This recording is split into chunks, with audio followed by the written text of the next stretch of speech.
అసెంబ్లీలో సర్కార్పై కేటీఆర్ విమర్శలకు గట్టి కౌంటర్ ఇచ్చారు మంత్రి శ్రీధర్ బాబు. 2023 నుంచి వరుస ఎన్నికల్లో బీఆర్ఎస్ ఫెయిల్ అవుతుందని సెటైర్ వేశారు. ఇప్పటికైనా తీరు మార్చుకోకపోతే ఓటములు తప్పవన్నారు. తమది జాతీయ పార్టీ అని ఎన్నిసార్లైనా ఢిల్లీకి వెళ్తామన్నారు శ్రీధర్ బాబు. కాంగ్రెస్ పార్టీ జాతీయ పార్టీ. ఈరోజు మీరు రీజనల్ పార్టీగా ఉండి ఎన్నిసార్లు చక్కర్ కొట్టిన అధ్యక్ష బీజేపీ ప్రధానమంత్రి ముందట ఎన్నిసార్లు పోయిన అధ్యక్ష వారు 10 సంవత్సరాల కాలంలో లెక్క తీయండి అధ్యక్ష. ఈరోజు మాది మా జాతీయ పార్టీ, మా అధిష్టానం కాంగ్రెస్ పార్టీది. ఢిల్లీ నుంచి రాజకీయం ఉంటుంది. ఢిల్లీకి ఎన్ని మార్లైనా వెళ్తాం.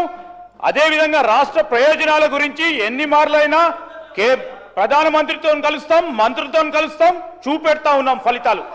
మీలాగా పోయి ప్రభుత్వాన్ని కాపాడుకునే ప్రయత్నం చేయలే. జిద్దు రాజకీయం చేయమంటారు అధ్యక్ష.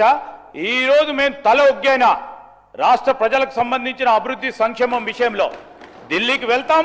తప్పకుండా నిధులు తీసుకొచ్చే ప్రయత్నం చేస్తాం. వారు ఇస్తారు ఇయ్యరు బీజేపీ మరి ప్రధానమంత్రి గారు కానీ వారి మంత్రులు కానీ.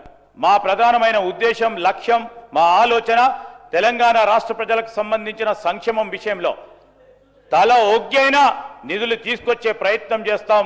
తెలంగాణ రాష్ట్ర సంక్షేమాన్ని గురించి దయచేసి చెప్తా ఉన్నాను. ఈరోజు కేటీఆర్ గారు అనుభవజ్ఞులైన మంత్రిగా పనిచేసినారు.